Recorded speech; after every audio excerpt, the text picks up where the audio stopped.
Hello, everyone. I want to thank you for being here today and allowing me to be before you. I need to let everybody know that I'm not like other speakers who can just get up here and speak and don't have any feedback or anything like that. I'm terrified.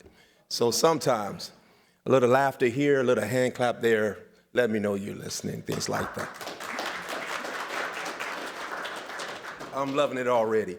I want to start off by saying thank you to Progress and MarkLogic for their understanding. They were long-suffering with me. This past month, we have been trying to release our next flagship product, and it went out this month. And so I'm going to get into that a little bit more, but their interaction with me was, I wasn't as responsive as I should have been, but they understood and still allowed me to speak today anyway. Say the same thing to David. This might be a little bit more boring to you if you came here for LLM and AI. Even though we are going to talk about that a little bit, this is really just a customer's journey, a real use case about what it is to go from having curation systems that are 30 years old and trying to re-platform them and come into this new way of thinking, this new way of doing business, the challenges that we face. And I hope that if any of you have gone through the same thing that we're going through, that this is helpful to you. But really, this is foundational. It's the simple things of trying to do the basic things before you can do the most complex things. The framework, I'm going to tell you a little bit about CAS, tell you about the transformational journey in knowledge management, and then I'm going to tell you about collaboration with a great partner. Scientific innovation, this is my little CAS pitch. First of all, one, please do not let my CEO hear that I let you call us chemical abstracts or CAS. You're trying to get me fired. Do you know how much companies put into rebranding? Just to see, it's CAS. Everybody say CAS. All right, y'all good. And then what does Tim get up to do? He says CAS. So that's the first thing.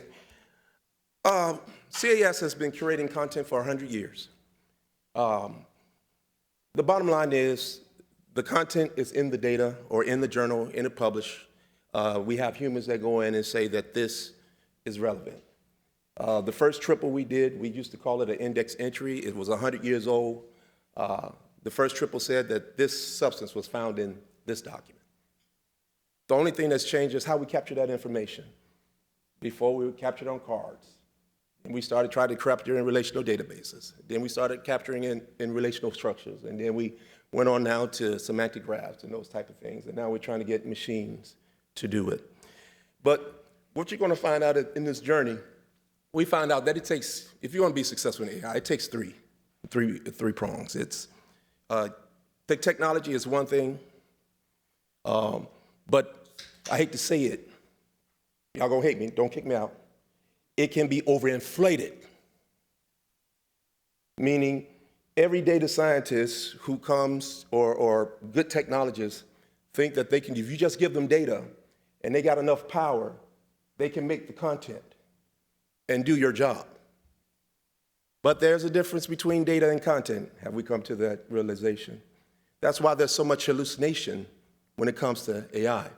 Why? Because I need content experts, people who understand what this field means. And then I need domain experts that understand what this tagging means. I need data to become content so I can make content knowledge. That's why we should be aggressive about AI.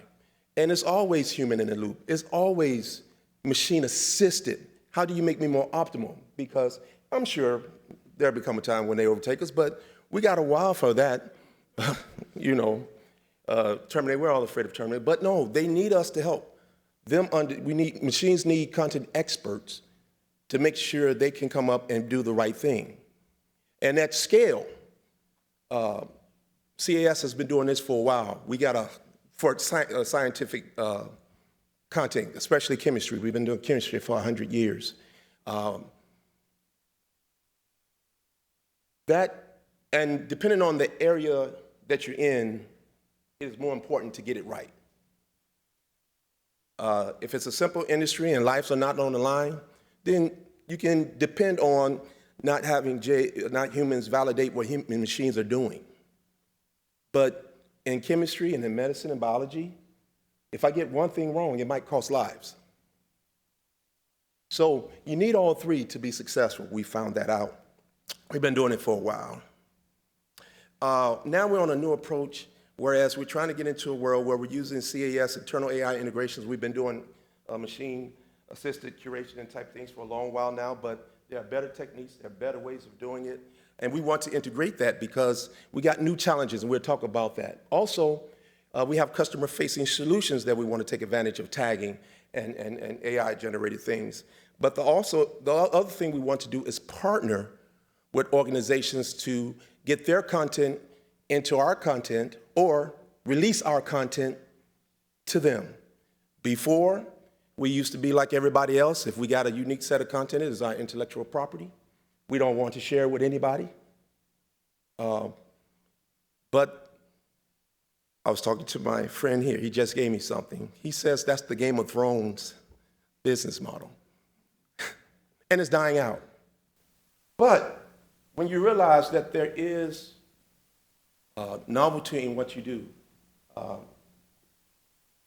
the world doesn't have 1 million scientists. So even if I release my content to you, you'll get to the point and understand that eventually you have to call us. But if we get integrated into your workflow, integrated into your processes, you won't mind calling us because you're finding out that curating content is very expensive. Cleaning content is very expensive. And none of your AI works without curated and clean content.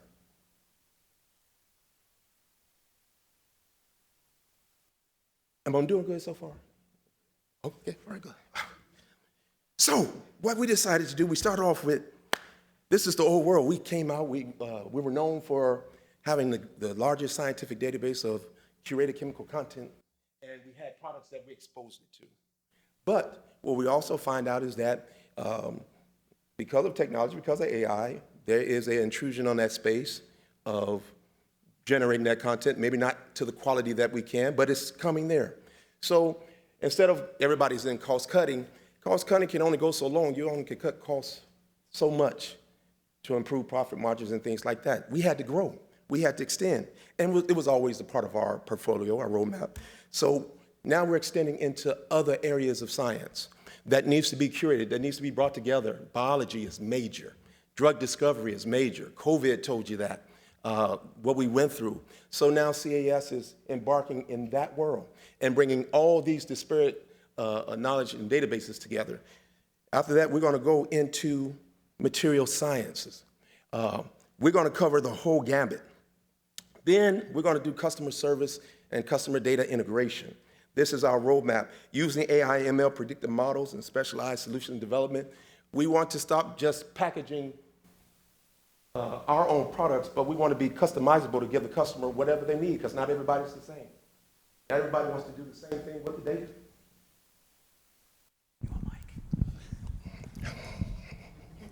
I got to do what makes me feel comfortable. All right. But when it comes to high quality data, lifeblood being today's digital R&D pipeline, and you're not supposed to read slides, but if you read what it says, I'm trying to push this tagline. To me, it ain't totally adopted, but if it's science, it's CAS. All righty. It's easy. You just want to be simple. If it's science, it's CAS. Come to us, and we'll help you if you're doing these type of things. We have the data, we have the experts, and we're having and now implementing the technology to support it too. So embarking from where we were, industry leader, to new domains, what did that presented us a big challenge. Solving the scientific business need today. Basically what this talks about is here. This is life science just itself. This is not even chemistry. This is biology.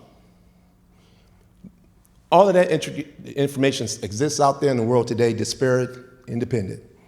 High volume, lack of consistency, but if it's just generated by machines, it might not be clean, it's not normalized, it's not any of those things. Somebody has to put this stuff together so it can be usable. But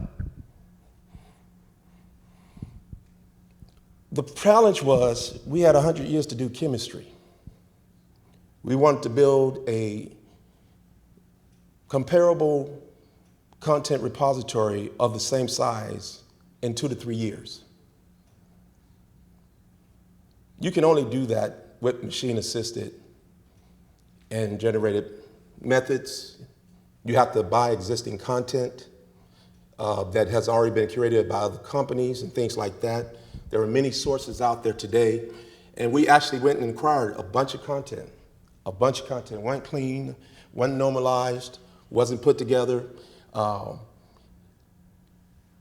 when we tried to put it through our existing infrastructure that supported where we had a 100-year head start, we found some problems. I don't know about y'all, but as much as we talk about AI and how easy it is to bring data and put it in these new data platforms and stuff like that and transition from mainframes and all that, how come still after 15 years, do you still use mainframes? Do you still have those technologies in place? We sure do, because it's not easy. Well, it used to be not easy, but I'm gonna tell you what we did.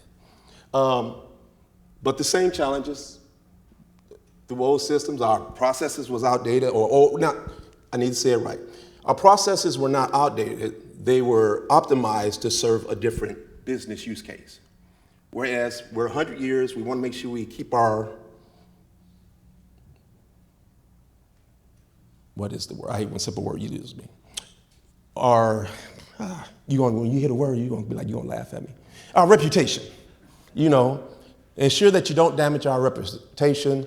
The whole thing we talk about, don't let the perfect be the enemy of the good, but no one believes in that. Because we don't, if something goes wrong, there is the fear of failure.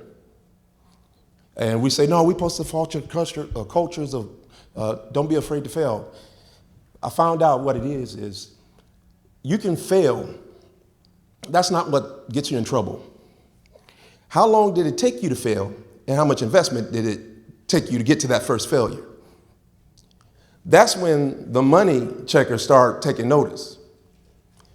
Our processes was, no, we have to measure twice, cut once, because our cycle for feedback was measured in months and years.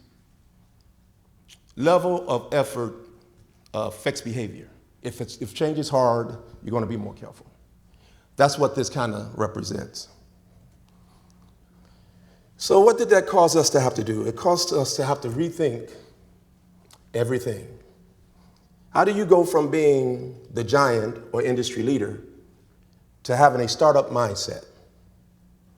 How do you tell chemists whose job is to be careful and correct, it's all right to put forth your best effort, and then we'll allow you to iterate? How do you get people to focus on lowering and monitoring opportunity costs?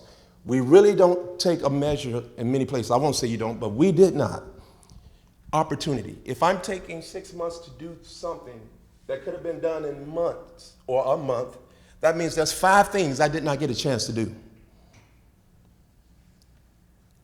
And when you're in innovation, opportunities is sometimes way more important than getting it right. Because even after that 6 months, the likelihood on you getting it right is low. If we all raise our hands, in innovation, there's a 99% failure rate. So I need to be able to try more times to give myself more opportunities. That's what this is about. It's not that we're building to say that we understand that we know. We say we know we're going to be wrong. How can we get feedback?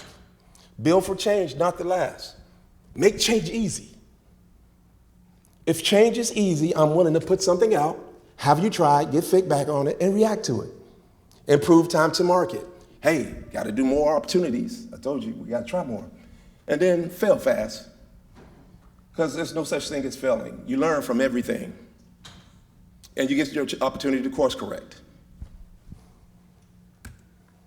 So what did that say? Well, we need to come up with new processes, new strategy, new everything to support the business needs of today. It used to be that this, what now is a bunch of little circles, used to be just one big circle. We'll get new content in. We would do some programmatic stuff to try to be able just to see it. They would try to curate it. They would then push it to the next, throw it over the fence to the next people who were responsible for collating it, and then those people would put it over into the hands of the application developers, and then the application developers would take months to code something into a system that would be the first time the people who originally made the content got to see if it was right. That was a long loop for one iteration.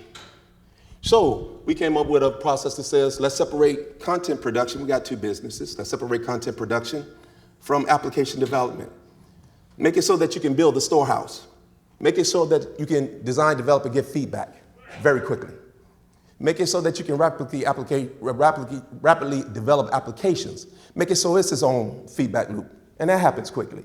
But then also make sure that there's continuous feedback between the application development and content creation. But most important, when it hits the street, make sure you can react to customers. Because what I found out is, when you're doing a journey, sometimes more important than being right to your customer is just being responsive. But this requires a total rethink, and I think it was said earlier today. It's not just technology. It's people, process, and technology. Because we have to change the culture along with the technology, along with your processes. That is so important. Most of the time, you have the talent. That is not the problem. I work with scientists. I work with PhDs. They are very talented. It is, do they feel that they can innovate? Let's start with the process. Putting agility back into your agile practices. All I got up there is the 4 agile principles. Why do I say that? If y'all don't mind, little crowd participation. Do you practice agile at your company, at your job? Oh, some of you don't. Oh, wow. Okay. Well, then this is even more helpful. I've been with companies, and I was a company that we had agile practices. But what happened is, even though agile talks about iteration and all those wonderful things, the agile process became the value instead of the process helping produce the value. So then it became about the ceremonies of the agile process, the steps. Are we doing, you know what I'm talking about? And are we doing retros? Are we doing, what's some other things I can't remember? I get so much caught up. They do it so much. Are we taking the tickets? Are we taking the cards? We got Jira. Are we tracking? Are we estimating? Are we doing all of these things to track our process? And one time, I'll tell you a beautiful story. I went to one of those famous end of sprint reviews. And they gave me an hour, and they showed me the velocity and how many cars they had did and how efficient they were. And they turned to me and they said, and I looked at the whole team and I said, well, I thank you, that's very good, but you just spent an hour justifying to tech that tech is doing work. Because what was not in there was business. And if you have a practice right now where your business is agile because they take requirements in the agile manner, but then they throw it over to whatever tech organization is supporting you, all you got is 2 big waterfall processes. And that will never be successful, especially in areas like we deal with in publishing, standards, regulations, and those type of things. So what we did was And the reason why you do this is because you want to get back to valuing individuals and interaction over processing tools. Put the people together who need to talk and don't put people between them. Working software over comprehensive documentation. I used to get in trouble. Those who work with me, my job says, oh, he doesn't document anything, or he doesn't like us to document. He doesn't test anything. He doesn't do anything. No, it's not that. I don't do comprehensive documentation because after you write one requirements document that's 1,000 pages long and you do one line of development, the likelihood that you're going to go back and read that comprehensive documentation is very low. If you know how developers are, they look at code and try to figure out code instead of looking at requirements. That's just how they do it. So I'm spending a lot of time up front putting a lot of effort into producing something that's not going to get a lot of reuse. But the old adage is a picture is worth 1,000 words. If I build a piece of software, especially if you're working with people who don't give good requirements, then people might not be able to tell you what they want, but they'll tell you what they don't want. If you put something in front of them, they'll tell you this is wrong. And then you ask them, why is it wrong? And they'll say, because A, B, and C. Go get your requirements writer, document A, B, and C, make that quick change, come back to them again. You don't have to set up a meeting 3 days later. That's their time. No, come back next time, make that quick change, put it before them. Is this right? No, it still sucks, but it sucks less. I got this term, sledding, suck less every day. But you'll realize, especially if you find out that in your process, a lot of your projects run over time and over cost, it's not because of the time it takes to do the work. It's because of the ceremonies in your process that have certain dates, certain schedules, and that 3 days, a lot can be done. But our retro or our workbook or whatever it is not planned until Monday. Well, what are we doing until Monday? Waiting? So, customer collaboration over contract negotiation. This is very important. I know y'all know these things, but I'm telling you my journey. It matters not if at the end of something, we take 6 months to develop a feature, and you develop it to the specs that I wrote you, to your best understanding. But I come back to you at the end and say, this is not what I wanted. What you're going to pull up is the requirements and say, but this is what you said. But you did not understand it correctly. Well, we can't use it. It doesn't matter about that piece of paper. We all failed. And if you're like me, I have an executive level that is looking at us as an organization, not you, the customer, and I'm a tech. No, they're saying our ability to do this, we're not good at this. So instead of focusing on what we negotiated, let's get in a room and talk. A lot. Show me something. Let me see if it works, if that's not what it works. Anybody here know what shadow IT is? Raise your hand if you know what shadow IT is. Is shadow IT good or bad?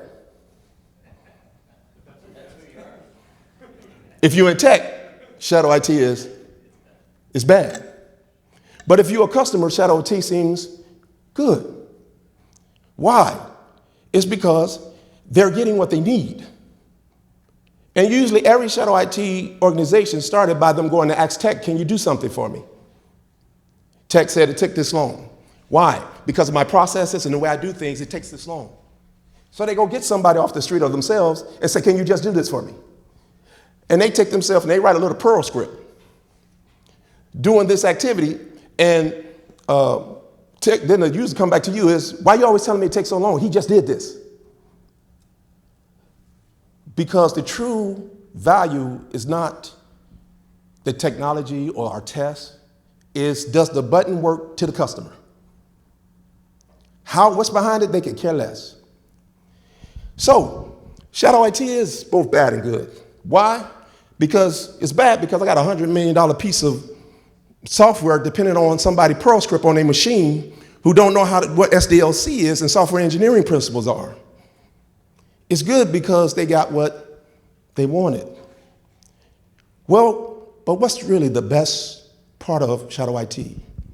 It's the closest relationship that a user or business person has with the developer. It's just that simple. Well, when we get into responding to change, project to plan, remember that, because that's one of the key things that we did change. Responding to change over following a project plan. My partners in Data I made them crazy because I told them, we're not going to sit here and do a long plan. We're going to talk about what we can do. We're going to set a date, and we're going to talk about what we can do in that 90 days. And then we're going to react to the feedback that we get because the plan is going to change. So I'm not going to invest a lot of planning. Yes, that's this big overarching thing that we want to do to have a sense of what the roadmap is. But truly, it changes too often to make that great of investment. And then after I make that great of investment into that long plan, it's usually wrong. No developer estimate has been right yet. Okay, I'm sorry. So that was the process. What about the people?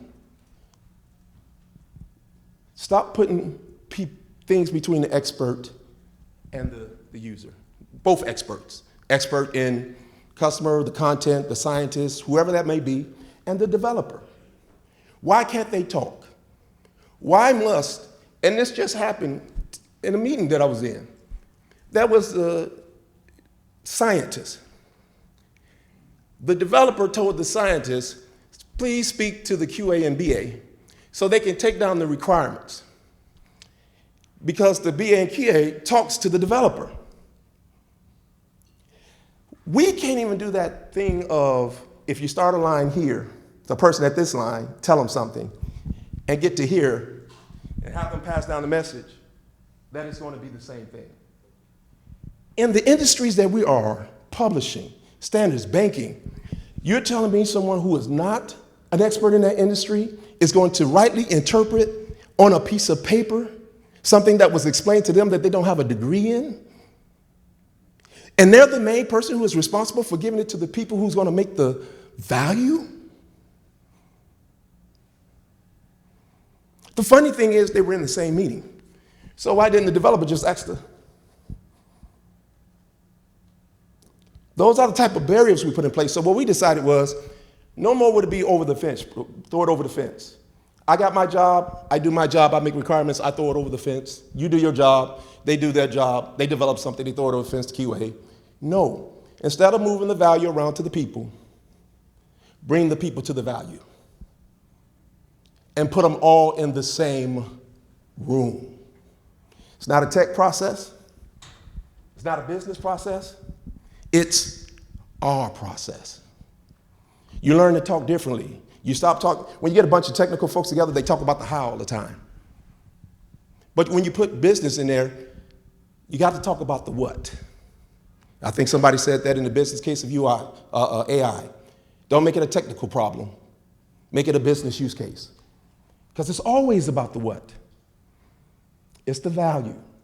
Now, when we all get focused on that, then fostering collaboration, hey, contract don't matter. Sit down here and make sure we get it right. Let's just talk it out, and we'll do it. Shared sense of responsibility.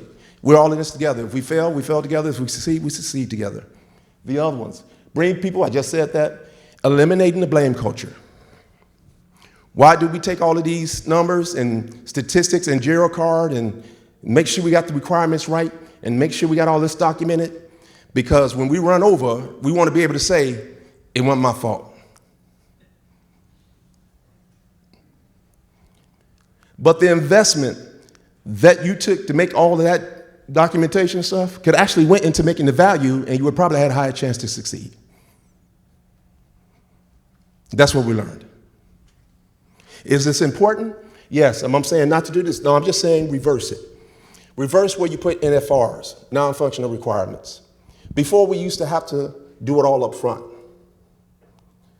because you had to measure twice, cut once, because of the environment that we're in. That's when we move on to technology. What I'm talking about doing today, we couldn't do 4 or 5 years ago. And we had to do, so nothing was wrong with those practices. It's just that the capabilities that were needed to allow us to move like that didn't exist. They exist today. And two big things that make that possible is AWS and Progress in MarkLogic. These are two of the most flexible things that have ever been made, and Azure and all of those others. But what it allows you to focus on is visibility, change agility, speed, and performance. Immediate business value evaluation. How quickly can I make something to get feedback on it? Before I write a bunch of tests, before I write a bunch of things that increases the cost of change. Because if I write requirements, design documents, do a bunch of tests, what we used to do always, it would be, we would take that requirement, the person would write it, it would get designed, architected, developed. We would write unit tests, we would write QA tests, we would develop it, we would push it, get it ready for release, but right before we would release, we would do what was called user acceptance testing. Everybody do user acceptance testing? And every time that user, this content, this expert person comes, he fails everything and says this is not accepted. I asked the question is, where was this person for the last 6 months? If he's the person who can stop everything and tell me what right is, why is he not there day one? Even if it's the same 6 months, if he's there every day looking at something, it has a whole lot better chance of succeeding than failing. But it got to be easy for him. You got to make it so that he can respond, he can make a comment and respond to change. It can't be 3 weeks, it got to be 3 hours, it got to be 3 days, it got to be a day. So this is where we started. This does not, that legacy and failed transformation type things represents, this side on the dotted line represents 186 systems, some over 30 years old, and are doing curation and knowledge management. They would produce content for curation, and then it would go into our enterprise data hub, our content lake, which was big data related. Big data is wonderful. It makes the hard things possible, but it makes the simple things hard. It does. And we ended up with a bunch of data swamps because people realized it's great to have high velocity and get data in, and schema on read is wonderful.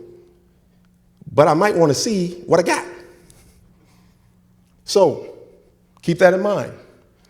Then after that, we would have to do a development effort after it gets in there to see it. Because even though I put it in on read, I got to be able to develop it and see it on write. Then there was another data store that we tried to replace it with. Same thing, you couldn't see what you was working with. And then it would go to products. So that's 5+ different repositories that we had to do our validation workflow on. So what we did was decide to do a POC to say, hey, can we do this better? And this is where MarkLogic and AWS came in. We called it Roadrunner. We wanted to take something that used to take over a year to do just one content set and see if we could do one in less than 90 days. This means I bought it procured it from an external vendor. I brought it in. I was able to curate it, normalize it, enrich it, send it to a product, and get it before a customer. Well, the bottom line is, and this is what makes MarkLogic so great, it's as simple as this. You can't fix what you can't see. And for us, the majority of our transport data is in hierarchical format, JSON or XML representation. I think that's a lot in a lot of our industries. If you're not using this technology, you have to do a development effort just to figure out if it's usable. And that means your cost of investigation is the same as your cost of use. I realized that I want to use. That's too expensive. With this technology, I'm able to bring it up in the format that is in. And it's simple. I know it sounds simple. I'm doing this. I know, great. I've worked with a bunch of PhDs, but I was like, 95% of our data is XML. This is the leading, and JSON. It was costing us 3 times to compute, because even if you got something that can automatically take XML and make it a relational table, you still have to pay for the compute to do that. That does not come for free. And this usually takes large type things. I know it's wonderful. I don't mean, I'm just telling you the journey. But if you can reduce that, we reduced our time and our cost greatly. Because just to investigate if I wanted it, all I had to do was load it up. And the multimodal capabilities, I could do it with RDFs, I could do it with XML, I could do it with JSON. It was awesome. So then I could immediately start building curation tools on top of it, because it was easy for them to see the data. Now, the data scientists and all the people in the workflow can come to one repository and all of them validating against the same data. So we took a stage gate process that used to be over months, over 5 repositories, and we said everybody will come to the same location. We called it our operational data hub. We would give you the ability to create it, to ingest it. We would give you the ability to search and discover it. We would give you the ability to run XQuery, Sparkle, and SQL. We'll give you the ability to enrich on it. All of it going against the same repository. Now everybody has the same source of truth, immediate feedback, and this time is greatly reduced. All right, we call the project Road Run, I told you. And kind of talked about this. One of the most powerful features that I liked about MarkLogic is the semantic layer of the triple store. It gives you the best of both worlds. It allows you to semantically relate things because it's with the triple store, but get the richness of every attribute without having to make have a property graph. Difference, if I have to do this in a property graph, every element I want to see, I have to do an ETL effort to make that value a part of my property graph. This is really where all the money and the time is, mapping elements.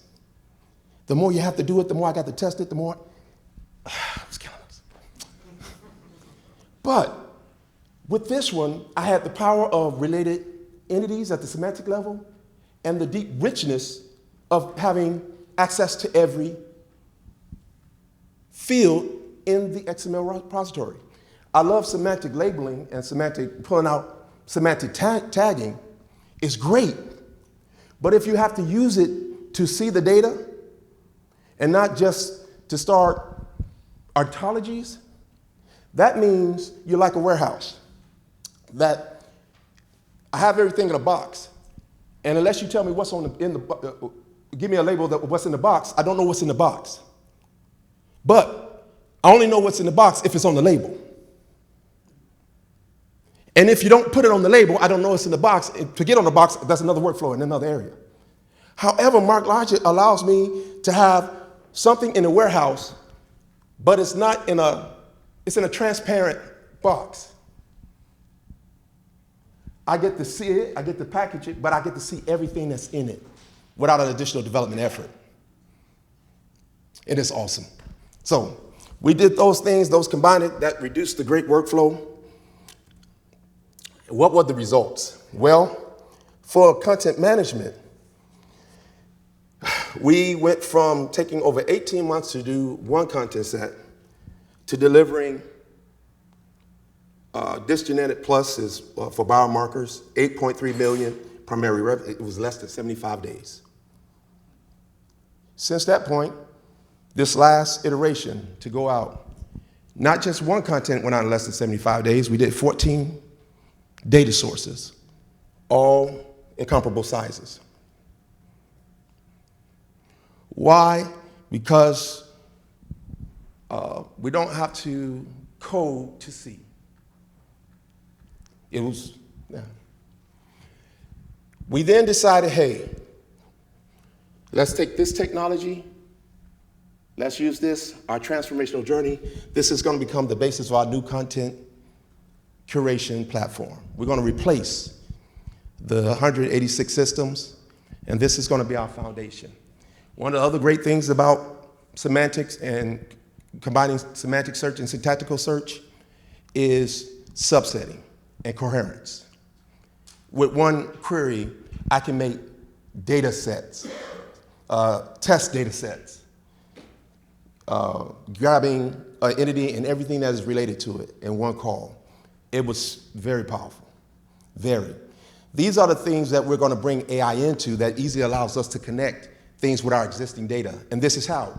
I don't have to do a large development effort. I can just take that entity, realize what I want to be, know where it points to, connect it at the high level, and if I want to go from just the high level to details, I just combine Sparkle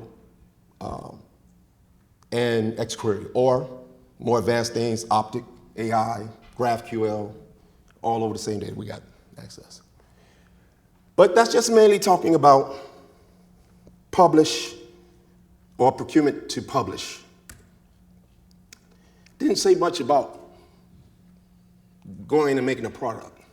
Well, after that portion was successful, we said, hey, well, I got to say it because they put me in charge of the content technology strategy. I got in and in. I said, hey, would it be good to use the same technology for publishing content to making products and see if we could get the same type of benefits? So we did another POC. And let me go ahead. We called it Prime, 90 days. It proved that it could do the difficult things hard on top of MarkLogic being the architecture. And so they said approve. And then January 1, they gave us 90 days to totally re-platform an existing biological search platform. And it's very intricate, very sophisticated. All we had was 90 days to do it. But at this time, the proof is in the pudding. So instead of talking about it, I want to tell you about having the right partner and having somebody who's willing to take this journey with you, because it was transformational, but a lot of things that you heard me talking about goes against some industry thinking, and it was kind of radical. But DataVit was a great partner that came along with us. It wasn't too radical, but they were willing to join with us and didn't treat us like a customer. They really did treat us like a partner, because you have to have trust. They had to have trust that if things went wrong, I wasn't going to blame them. So they allowed us to sit side by side and collaborate. They gave us good input, making sure we was doing the right things and being responsible where we needed to be. But that collaboration culminated into a wonderful happening. And so I'm going to ask right now, Sylvia from DataVid, to give you a demo of BioFinder, which is a product that we just released yesterday.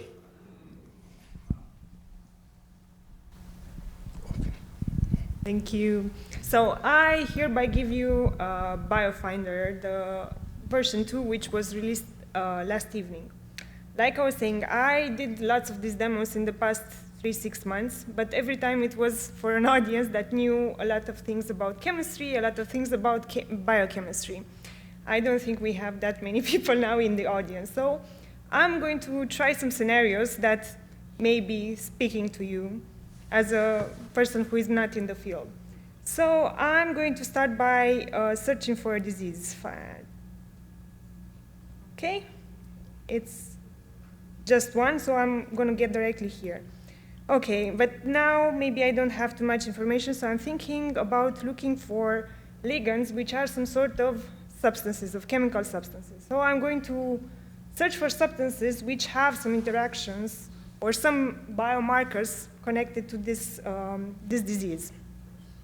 So when we look at this kind of data, you're going to see here lots of chemical substances. What you see here, this colorful icon, it means that it's a drug. It's an FDA-approved drug. So just to go through this, I'm going to look at Cyproflex, at this drug. You can see here that it's FDA approved, lots of information about this, but then I'm more interested in what kind of reactions this drug is having with organism when you have into play all sorts of proteins. You remember the spike proteins from COVID? So you have the substance, you have the protein, it interacts, it gets all sorts of this kind of chemical and biochemical measurements. Okay, so I'm a scientist. I'm looking at this data, then I'm thinking I am more interested to see how it interacts with the human.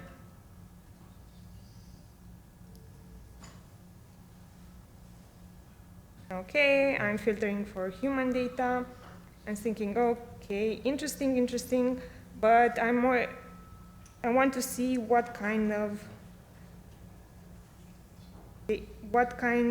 if it offers any kind of inhibition in terms of the corresponding protein and so on. So I can see this, but this is a known drug. Let's say I want to maybe discover a new drug for this. This one, it's already FDA approved, so I know everything, it's known. Lots of things are known about it. So I can do a structure search. I just picked up the structure that was there and edited a bit, made it a bit more simpler to see what else CAS knows about other substances, which, for example, are not yet drugs. So I can go through them and look at all of this information there is for them, go through it. Okay, this one looks, I think, no, not this one. This is also FDA approved. This one. And then I can look for metabolites. These are predicted ones, which have all sorts of interactions in here. Okay, and I can go on and on by looking at pharmacology information, the chemical space, other similar substances to this one, and so on. Okay, a new thing that was done, and as we brought more data in, and this was happening within the 90 days for release, was to get antibody information. FTGR2A. So this is a protein which gives me all sorts of substances with which it interacts. But it doesn't give me only substances, because it also gives me antibodies and antibody drug conjugates. So this is, for example, an antibody. And it has lots of antibodies which are being researched now. They are not registered whatsoever. And you can go through them and see what's the protein, not this one, and what's the substance that it's interacting in order to get this antibody drug conjugate. Okay. And you can go on and on by looking at the pharmacology information with all of those measurements and at the toxicology measurements and so on, and also get all of the references from the literature. Okay, this should be concluding my demo. Thank you very much. Back to Rodney. I want to say thank you. I'm sorry for taking a little bit longer, but give it back over to you. But if you see the sophistication, the connectivity of this data, this comes from over 30 sources, and this was put together in 90 days with the right technology, right people, and the right process. It was no small feat, but I think it's pretty nice.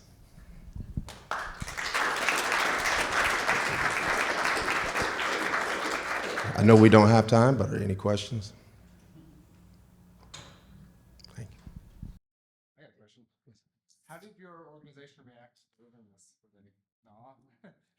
Oh, they were, and basically, they knew that they asked us to do what they deemed impossible.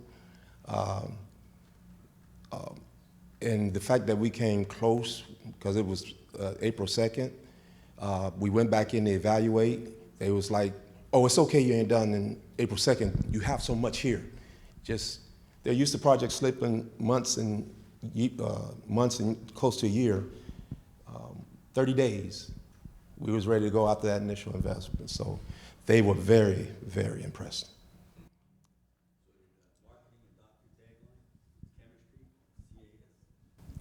if it's science. And no, not just yet. We're going to get there. It's nice. So please, especially if you're going to be in the chemistry area, remember CAS for me. Contact us. We're willing to partner. We're ready to do those great things, but also I'll be looking to hear about your journeys. And Rodney, I had like one point. So as you talked us through the journey of the organizational change and bringing people along, as the question of how did your management feel, I had a view into that from a different perspective, from directly in the project team, but I could see that they liked what they were seeing. I could see that they were excited, and in a simple sense, I gave you that rope to be successful. And like, to me, that tells the story, that there's a lot behind it, but am I correct, as it tells the story of the organizational journey? One of the major things we did, like we said, we put business on the team. And if you want a motivated developer, I know these are a bunch of taglines and things like slogans. We judge success by the smile on our customer faces. Can you make your customer smile by doing what they need? If that's happening on a daily basis, the greatest satisfaction they got was being able to see instant gratification from their customer, instant reaction, instant feedback. That culminated into last night, looking at the team, watching the developers say, we have achieved. So it happened at every level, from the ground of those who are doing the work to those who are in charge appreciating the effort. That was the greatest thing we saw. And in case anybody wondered, this is a live system over hotel Wi-Fi of a enormous data set. You saw how quickly the queries came up. You saw Sylvia edit the diagram and have it redo a search going from Cipro to fluoroquinones. And like, I know enough about those two things. Thank you for choosing that one, where I'm like, oh yeah, I actually understand what just happened.